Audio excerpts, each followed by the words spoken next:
lihat Alkitab kita, Matius pasal 15 ayat yang ke-21 sampai dengan ayat yang ke-28. Matius pasal 15 ayat 21 sampai 28, demikian bunyi firman Tuhan. Lalu Yesus pergi dari situ dan menyingkir ke daerah Tirus dan Sidon. Maka datanglah seorang perempuan Kanaan dari daerah itu dan berseru, "Kasihanilah aku ya Tuhan, anak Daud, karena anakku perempuan kerasukan setan dan sangat menderita." Tetapi Yesus sama sekali tidak menjawabnya.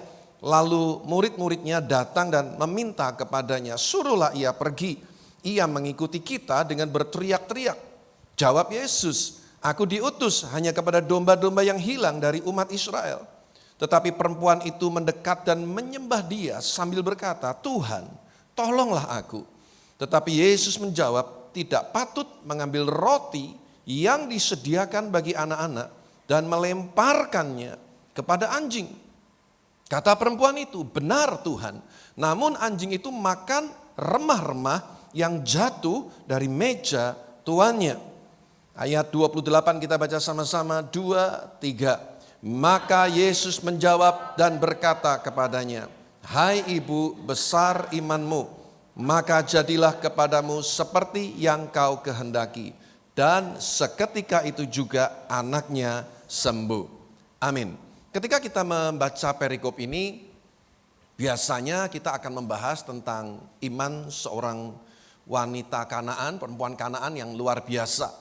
Ya, sehingga dia mengalami mujizat Tuhan, anaknya disembuhkan. Kita juga belajar dari perikop ini tentang kerendahan hati dari perempuan Kanaan ini.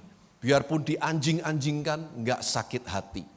Percayalah saudaraku, semakin engkau bisa merendahkan hatimu, Tuhan akan mempromosikan hidup kita. Kalau kita belum siap untuk jadi pribadi yang rendah hati, berarti belum siap untuk diangkat oleh Tuhan.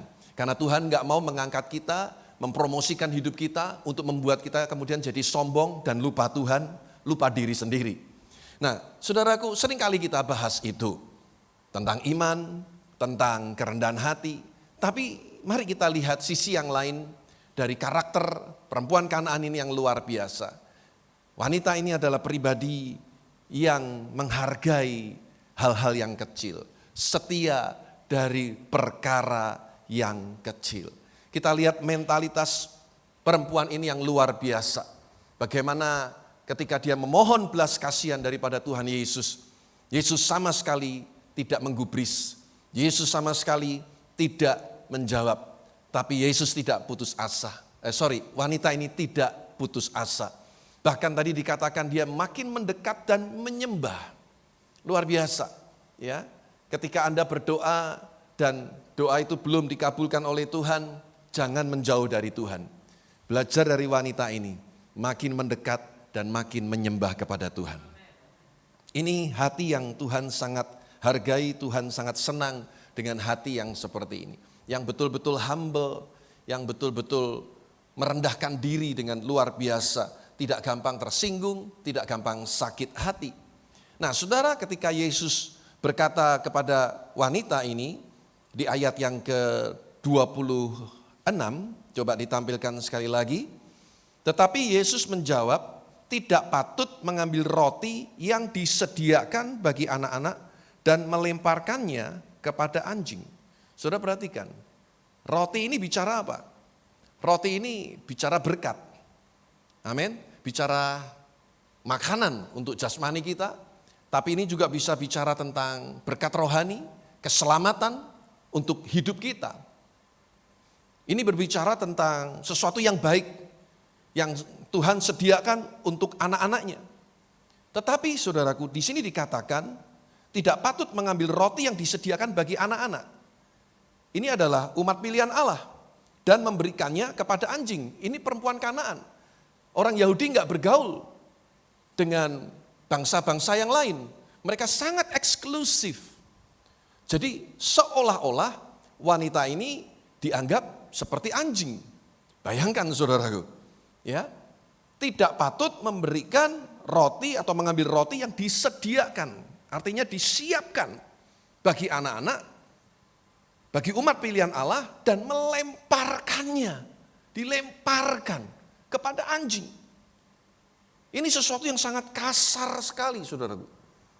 Dan ini sebetulnya merupakan ujian iman bagi wanita Kanaan ini. Tapi yang menarik, saudaraku, di ayat 27, tadi kita juga sudah membaca kata perempuan itu benar Tuhan. Dia tidak menyanggah, dia tidak memberontak, tapi justru dia membenarkan, benar Tuhan. Namun anjing itu makan remah-remah yang jatuh dari meja tuannya. Saudara tahu yang namanya remah-remah? Pecahan-pecahan roti yang kecil, yang tentunya tidak kita sengaja bisa jatuh ke lantai. Pada waktu kita memotong, pada waktu kita mempersiapkan kue adonan roti yang kita buat, bisa jadi ada remah-remah yang jatuh. Artinya tidak disengaja, tidak dikhususkan. Saudara, Anda lihat bagaimana wanita ini setia dari perkara yang kecil. Walaupun dia tidak layak terima roti yang utuh, dia rela remah-remahnya pun aku mau. Saudara, kalau remah-remahnya sorga, saudaraku, wah itu luar biasa. Saya kasih tahu, remah-remahnya sorga, berkatnya, walaupun itu remah-remah, itu pasti sudah luar biasa. Gak usah jauh-jauh kalau Anda ikut tender proyek jalan tol, wow, biarpun remah-remahnya pasti nilainya ratusan juta, miliar bahkan. Remah-remahnya nih. Wanita ini, saudaraku, betul-betul bisa menempatkan dirinya sedemikian rupa dan dia ambil bagian yang terkecil sekalipun dia gak akan sia-siakan remah-remahnya yang jatuh. Walaupun itu remah-remah tidak diberikan secara khusus. Saya ini juga suka makan remah-remah roti yang dibuat oleh istri saya, bukan yang jatuh ke lantai tentunya. Artinya ya potongan-potongan yang sisa, pinggirannya masih anget gitu ya saudara ya. Yang kering-kering, malah enak saudara. Ya, tapi ini sudah jatuh, najis untuk dimakan. Kotor, tidak layak. Tapi wanita ini menarik sekali dikatakan remah-remah yang jatuh dari meja tuannya. Ya, anjing itu yang kamu bilang anjing itu pun makan remah-remah yang jatuh dari meja tuannya. Ingat Bapak Ibu Saudaraku, reaksi kita menentukan masa depan kita. Reaksi kita menentukan jawaban-jawaban doa yang akan kita terima. Reaksi kita akan juga menentukan apakah kita lihat mujizat Tuhan atau justru kita semakin buruk keadaannya. Tuhan butuh kolaborasi, Tuhan butuh kerjasama dengan kita. Untuk membuat mujizat memang dia tidak membutuhkan kerjasama dengan kita. Untuk menciptakan alam semesta enggak perlu kerjasama dengan kita. Tapi kalau Anda mau terima jawaban-jawaban doa yang engkau panjatkan di hadapan Tuhan, Tuhan juga butuh kerjasama dengan kita. Ada responsibility, ada tanggung jawab yang harus kita kerjakan juga. Beberapa kasus di dalam Alkitab, orang buta yang kemudian Tuhan perintahkan setelah dikasih tanah liat, sana kamu pergi ke kolam Siloam. Kalau dia nggak melangkah, ya dia nggak akan lihat mujizat Tuhan. Ketika Tuhan Yesus menyembuhkan orang yang sakit di pinggir kolam Bethesda, Yesus bilang bangkit, berjalan, angkat tilammu. Kalau dia nggak mau bangkit, dia nggak mau angkat tilamnya, ya nggak akan ada mujizat. Betul? Ketika Yesus menggandakan 5 roti 2 ikan, kalau nggak diserahkan kepada Tuhan Yesus, ya nggak akan ada mujizat. Kalau itu anak tetap, waduh nggak mungkin lah. Murid-murid juga berkata nggak mungkin, mana cukup untuk 5.000 orang bahkan itu baru laki-laki belum wanita anak-anak. Selalu menuntut tanggung jawab dari kita. Dan yang terpenting itu tanggung jawab dimulai dari hati kita sendiri. Sikap kita, respon kita. Nah ini penting saudaraku. Ketika wanita ini bisa menghargai hal-hal yang kecil, di situ hati Tuhan tersentuh.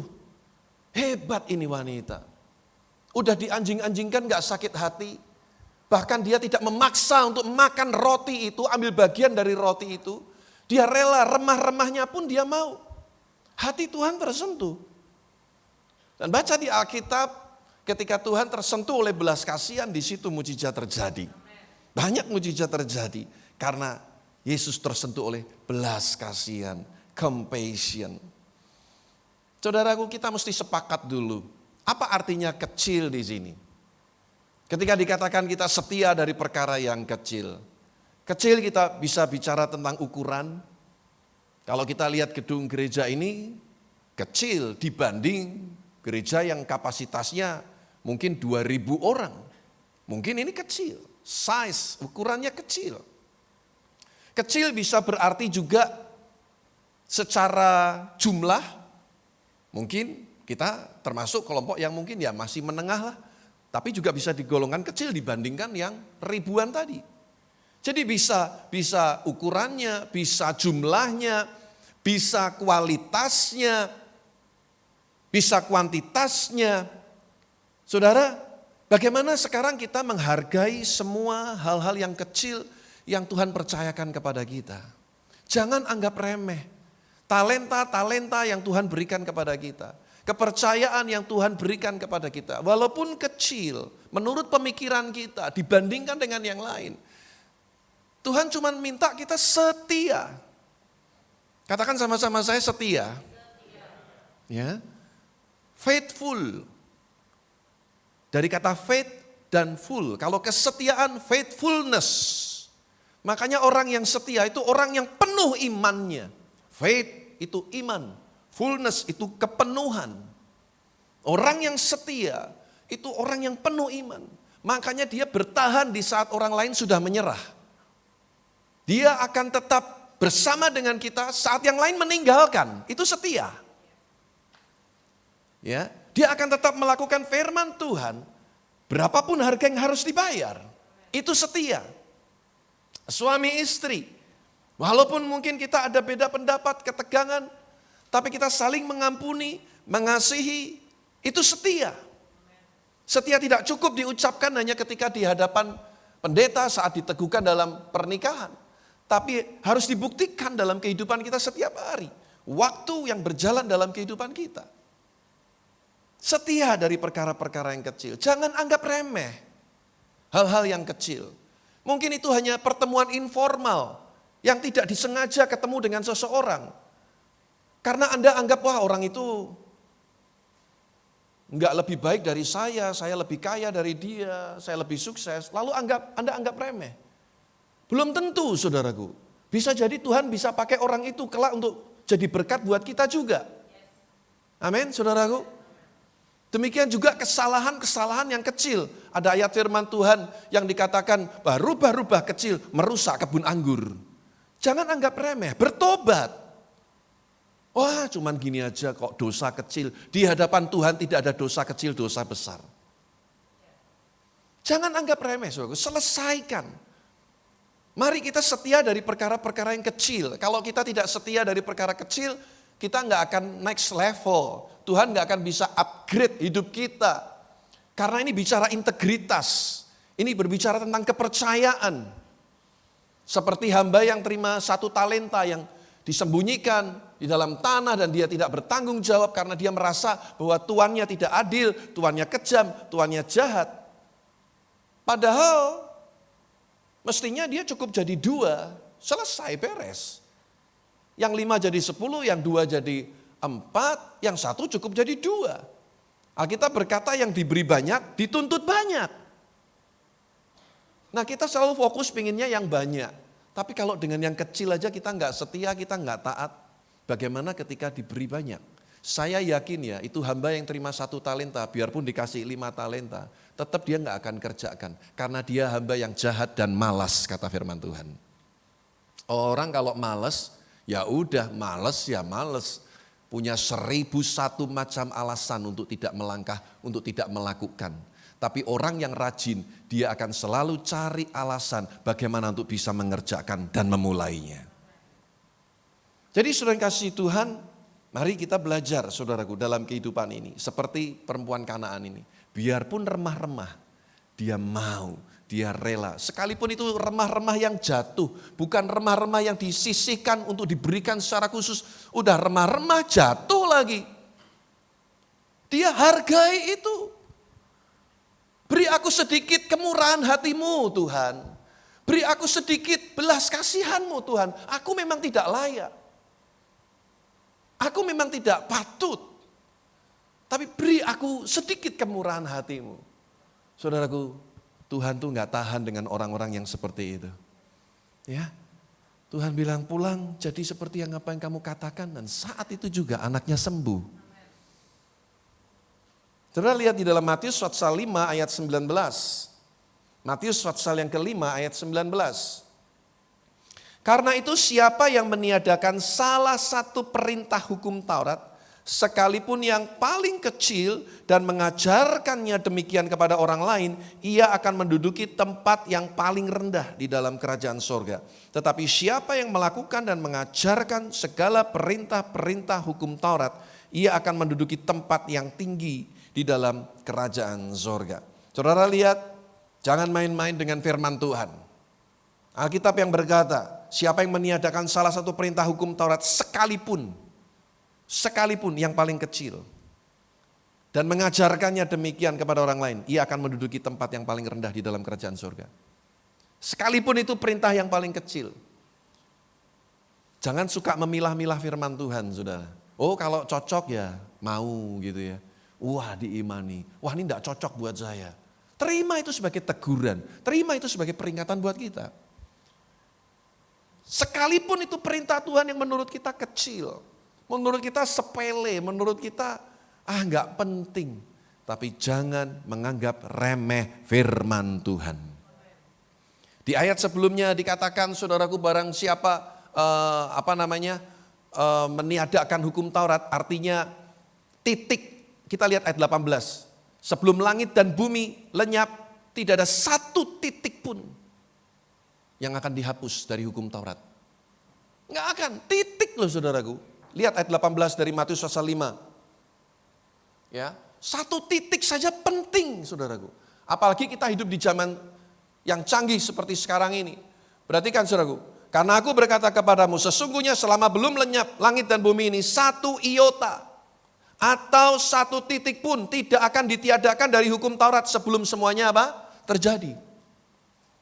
Hari-hari ini kita ngerti saudaraku, ini zaman teknologi di mana yang namanya titik itu penting. Kalau Anda mau masuk di satu web, mesti saudaraku nggak boleh lupa yang namanya titik itu. Dan Alkitab sudah mengatakan ribuan tahun yang lalu. Ya kan? www. Nah, nggak boleh Anda kelewatan titik itu nggak akan bisa Anda masuk. Titik atau dot. Kata dot itu juga artinya tutul. Tahu, ditutul. Ternyata saudaraku, zaman internet ini sebetulnya yang memulai itu Indonesia. Mulainya dari Tegal, warung Tegal. Kan kalau mau makan mesti tutul-tutul, ya itu. Nah sama itu sedikit. Nah itu saudaraku, warung Tegal yang memulai. Titik pun dulu Tuhan perhatikan saudaraku. Anda baca kalimat, enggak ada tanda baca titiknya, artinya bisa beda saudaraku. Saudara, ini firman Tuhan buat kita. Jangan menganggap remeh firman Tuhan. Sekalipun menurut Anda mungkin itu tidak penting. Itu hal yang sepele. Tapi ingat firman Tuhan, ya dan amin. Semua pasti akan digenapi. Matius pasal 13 ayat 32. Matius pasalnya yang ke-13 ayat 32. Alkitab berkata, memang biji itu yang paling kecil dari segala jenis benih. Tetapi apabila sudah tumbuh, sesawi itu lebih besar daripada sayuran yang lain. Bahkan menjadi pohon sehingga burung-burung di udara datang bersarang pada cabang-cabangnya. Saudara, Alkitab mengingatkan di sini, memang biji itu yang paling kecil, biji sesawi itu yang paling kecil. Tapi kalau sudah tumbuh jadi pohon, wow, burung di udara pun bisa bersarang di cabang-cabangnya. Lihatlah potensi di dalamnya. Biarpun biji itu kecil, ada potensi kehidupan di dalamnya untuk menjadi besar. Tidak ada orang yang lahir dan tiba-tiba menjadi orang yang besar. Semua mulai dari hal-hal yang kecil. Hal-hal yang kita anggap mungkin remeh. Hal-hal yang kita anggap mungkin tidak berarti. Hargai itu. Kalau hari ini mungkin berkat yang kita terima dari Tuhan menurut kita kecil. Belajar menghargai, mengucap syukur. Setialah dari perkara yang kecil. Seperti benih ini saudaraku. Kalau ditanam, dipelihara dengan baik, dipupuki saudaraku, disirami. Akan menjadi satu pohon yang besar. Pohon asem itu enggak tiba-tiba besar seperti itu. Dia juga pernah jadi pohon asem yang kecil. Anda lihat pohon beringin enggak tiba-tiba besar. Anda lihat pohon jati enggak tiba-tiba besar. Semuanya mulainya dari kecil. Kalau Anda perhatikan bambu Cina, saudaraku, ketika ditanam, itu enggak akan kelihatan apa-apa, saudaraku. Sampai kurang lebih 4-5 tahun, mungkin enggak ada artinya apa-apa. Tapi setelah itu, saudaraku, dia akan tumbuh luar biasa besar. Ada proses waktu yang harus kita lewati. Ada musim demi musim yang harus kita hadapi. Itu yang akan membuat kita jadi besar, membuat kita jadi kuat. Kalau Anda tidak mudah putus asa, Anda tidak mudah menjadi kecewa dengan kenyataan hidup ini. Percayalah, Tuhan pasti menolong kita. Tuhan pasti angkat hidup kita. Tapi kadang Tuhan tuh mau lihat, kamu bisa setia enggak dari perkara-perkara yang kecil. Karena jangan-jangan ketika kita diberi perkara yang besar, kita lupa Tuhan. Kita mulai jadi sombong, kita mulai jadi enggak taat lagi, enggak setia lagi beribadah. Lihatlah potensinya, bukan penampilannya. Sebagaimana Tuhan melihat hati kita, bukan penampilan kita. Tuhan lihat hati kita. Makanya kita harus, apalagi yang menjadi leaders, menjadi pemimpin di perusahaan, pemimpin di keluarga, kita harus punya mata yang tajam untuk melihat potensi-potensi anak buah kita. Melihat potensi orang-orang yang ada di sekitar kita. Kalau Anda bisa lihat itu, saudaraku, Anda bisa gali, Anda bisa explore itu, saudaraku. Maka company yang kita pimpin akan menjadi kuat. Keluarga yang kita pimpin jadi kuat. Ketika kita bisa melihat semuanya itu, saudaraku. Saudara, Raja Israel yang pertama, yaitu Saul. Alkitab mencatat dari suku terkecil. Suku yang terkecil. Dari 12 suku Israel. Suku apa, saudara? Benyamin. Daud mengalahkan Goliat. Bukan dengan batu yang besar, batu kali. Pasti kecil, saudaraku. Apalagi dibandingkan dengan Goliat yang tingginya hampir 3 meter, saudaraku. Di Alkitab, saudaraku, ada cerita ketika Elisa pergi ke Sunem. Dia bertemu dengan satu keluarga di sana yang diberkati Tuhan. Dan keluarga ini lalu menyambut Elisa dan menyediakan sebuah kamar atas yang kecil.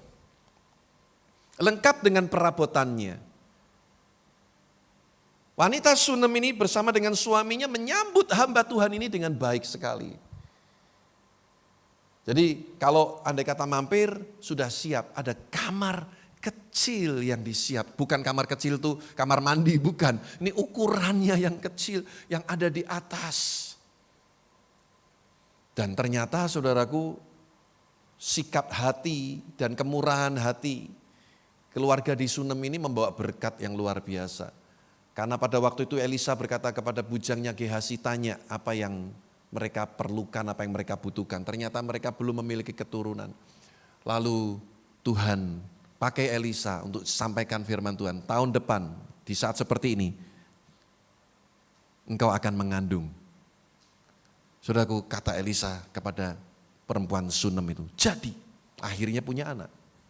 Pada waktu anak itu besar, saudaraku, lalu dalam satu peristiwa sakit, saudaraku, sampai mati, Elisa yang membangkitkan anak itu. Saudara, semua dimulai dari hal-hal yang sepele. Hal-hal yang kadang enggak sengaja. Tapi kalau engkau peka, engkau bisa apresiasi setiap momentum dalam kehidupan saudara. Saya sering kali ingatkan, hidup itu who knows? Siapa yang tahu? Karena hidup kita ini kan rangkaian kebetulan demi kebetulan yang terjadi dalam hidup kita. Sepertinya kebetulan. Tapi kalau Anda betul-betul bisa sensitif dengan apa yang terjadi dalam pengertian positif, Anda bisa lihat peluang-peluang, kesempatan-kesempatan dan berkat yang besar yang Tuhan sudah sediakan dalam kehidupan saudara. Pada waktu banyak orang tua membawa anak-anak kecil kepada Tuhan Yesus, murid-muridnya sempat melarang. Tapi Yesus justru kemudian menumpangkan tangan dan memberkati anak-anak kecil itu. Karena Yesus tahu ini anak besok besar, bisa jadi orang-orang hebat. Kalau kita mendidik dengan benar. Sebaliknya saudaraku, kita pikir imut, lucu. Tapi kalau cara mendidik kita salah, anak-anak bisa jadi berandalan yang luar biasa juga. Jadi jangan anggap remeh. Pelayanan sekolah minggu saya makanya jujur sangat berterima kasih kepada guru-guru sekolah minggu. Dan kalau Anda terbeban juga untuk anak-anak sekolah minggu, kita semakin banyak anak-anak yang bergabung. Saudaraku, kita butuh tenaga-tenaga guru sekolah minggu juga. Jangan pikir pelayanan cuma sekolah minggu, anak-anak kecil. Anda nggak pernah tahu kelak mereka akan jadi seperti apa. Saya kalau ke pederesan senang lihat anak-anak yang main musik. Saya juga bersyukur di sini anak-anak muda semua. Karena rata-rata khususnya yang di pederesan itu ayah dari anak-anak itu seangkatan dengan saya. Yang main keyboard anaknya Pak Mariono, yang WL anaknya Pak Benny Hidayat, ya, yang main bass juga anaknya Pak Benny, anaknya Pak Mariono yang lain si Christine jadi singer. Nanti saya lihat gitu, saya kalau lihat itu luar biasa ya, mereka semua bisa dipakai Tuhan, melayani Tuhan, ya. Latar belakang orang tuanya memang dulunya kacau. Ya. Tapi lihat saudaraku, ketika anak-anak ini dulu mereka dibawa ke sekolah minggu, dengar firman Tuhan, hari ini mereka melayani Tuhan semua. Saudara, ada pepatah Cina berkata begini, orang yang memindahkan gunung selalu dimulai dengan membawa batu-batu kecil. Ya kan? Nggak ada pindahin gunung langsung gede gitu. Saudara, saya bersyukur saudaraku, mengenal seorang pribadi yang luar biasa, tangguh, ulet, sehingga bisnisnya berkembang luar biasa. Menyentuh baik kehidupan, kematian, sampai juga kehidupan yang kekal. Ya, dan ini wanita yang hebat saudaraku. Mungkin sebagian besar saudara sudah tahu. Ya, dia owner dari dapur Bugem. Nah, bisa ditampilkan fotonya. Ya kan? Ini saudara. Ayo, lo fotonya dulu. Nah, salah satunya, lo orangnya mana? Nah, gitu. Ya, saudara, bukan cuma dapur Bugem, bisa bikin apa itu? Marmer cake, kue ulang tahun. Ini catering, saudaraku. Pernah kita terima sampai 140, 150 pack. Wah, ampuh saudaraku.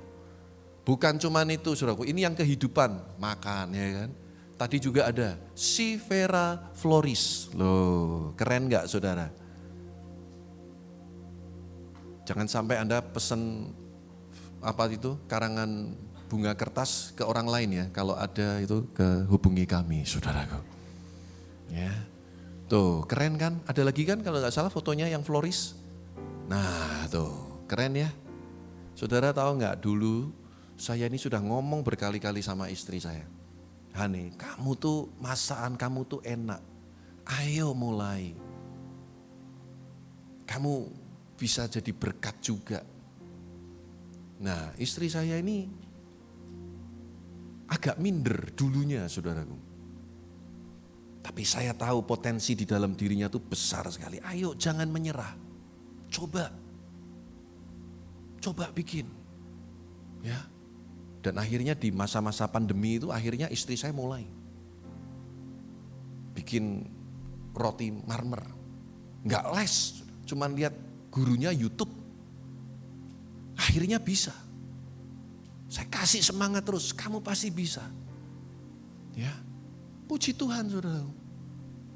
Jadi sekarang, kalau dulu dia sedikit-sedikit menyerah, sekarang terus terang saya kadang yang menyerah, saudaraku, capek bantu dia juga. Ya. Dan yang paling saya bersyukur, dia nggak pernah minta uang belanja lagi sama saya. Karena saya yang pergi ke pasar, jangan salah, saudaraku. Ya. Dan puji Tuhan, sudah setahun lebih ini masa-masa pandemi ya. Dan puji Tuhan juga pandeminya sudah mulai berangsur-angsur hilang jadi endemi katanya. Artinya hidup berdampingan dengan COVID-19 ini. Saudara, saya bersyukur melihat campur tangan Tuhan yang luar biasa. Ya. Dimulai dari hal-hal yang kecil. Ya eksperimennya suaminya sendiri, anak-anaknya sendiri. Pertama-tama dulu saudaraku, percayalah saudaraku, orang yang takut gagal berarti belum siap untuk berhasil.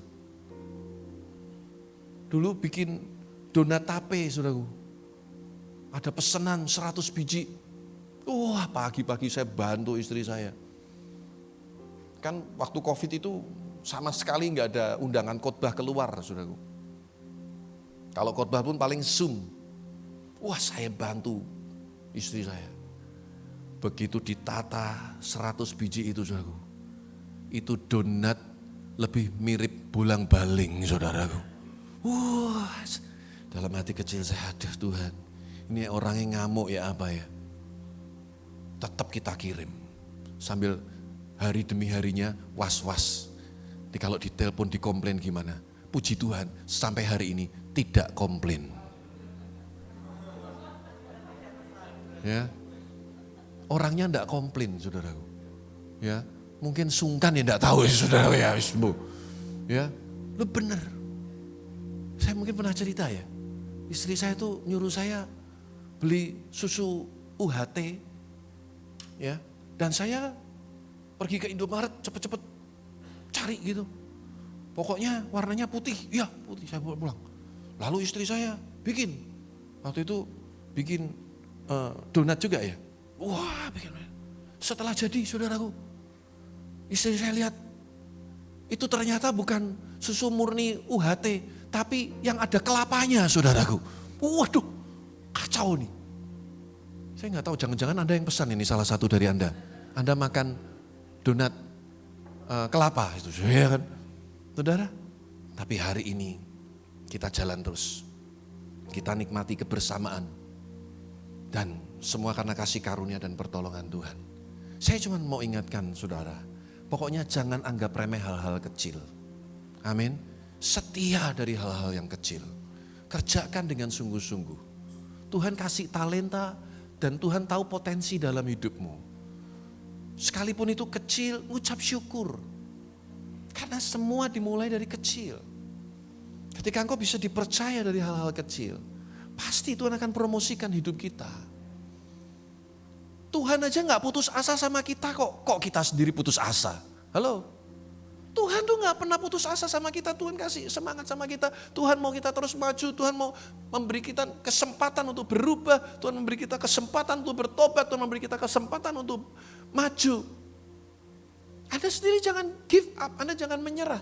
Kita menyerah satu aja sama Tuhan. Angkat tangan sama Tuhan. Amin. Saat kita susah, kita dalam keadaan yang mungkin desperate, saudaraku, ya nyerahnya sama Tuhan aja, jangan sama kenyataan hidup ini. Maju terus. Sebesar apapun impianmu, saudaraku, kalau engkau nggak berani melangkah, namanya melamun. Engkau bisa punya ide yang hebat, engkau bisa punya cita-cita yang hebat, engkau punya tujuan yang hebat, tapi engkau nggak pernah berani mencoba, tidak pernah berani melangkah, namanya melamun. Saya nggak mau ketemu orang-orang yang suka ngelamun di sini, amin. Tapi saya mau orang-orang yang ketemu orang-orang yang gigih di GKI Hosana. Orang-orang yang semangat, orang-orang yang selalu antusias, selalu positif. Dan saya percaya saya akan melihat orang-orang hebat lahir dari gereja GKI Hosana.